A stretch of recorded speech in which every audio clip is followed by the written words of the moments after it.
Back here in Joburg, Mayor Dada Morero says that water shortages aren't cause for alarm. This comes after water restrictions were imposed as the city's reservoirs run dry and rolling blackouts continued. Morero says plans are in place to fix aging infrastructure. Meanwhile, several Johannesburg hospitals have made alternative plans to have a water supply in the interim. Pule Letshwiti-Jones reports. Rand Water says it's doing everything in its power to restore water storage to full capacity. However, it's been affected by challenges including power cuts and ailing infrastructure. Rand Water has had numerous challenges, operational challenges, which affected their Suikerbos treatment plant. So when they had power trips because of Eskom power failures on their side, it obviously affects their ability to distribute water to our Commander road system in this case.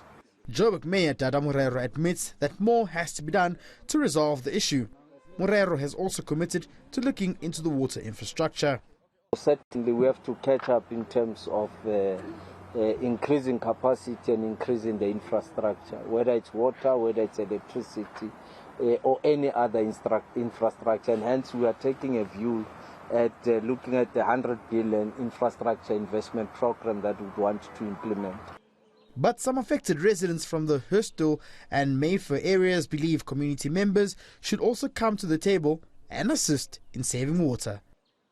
Infrastructure has not been upgraded for years. It started long before 1994. There's been no infrastructure upgrade. So what we're continually experiencing is pipes bursting, valves that are seizing, and same with the power issue is your transformers are whole, they're blowing up. And I've got to be told that one of the biggest problems facing water at the moment is the power shortages. Rand Water and Johannesburg Water, they came together, they were issuing statements that, look, we have these serious challenges and these are the problems that we're facing.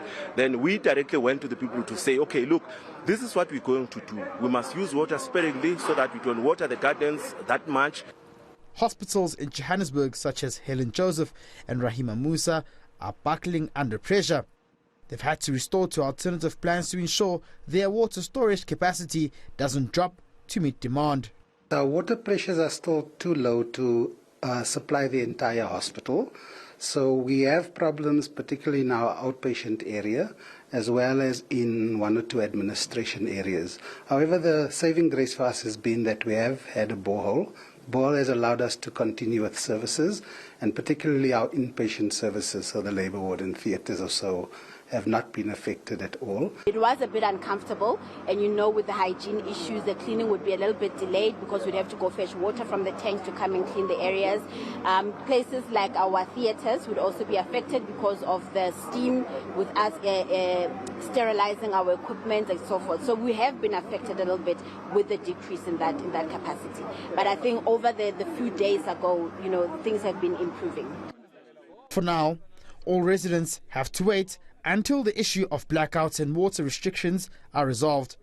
Pule Letshwiti-Jones in Johannesburg.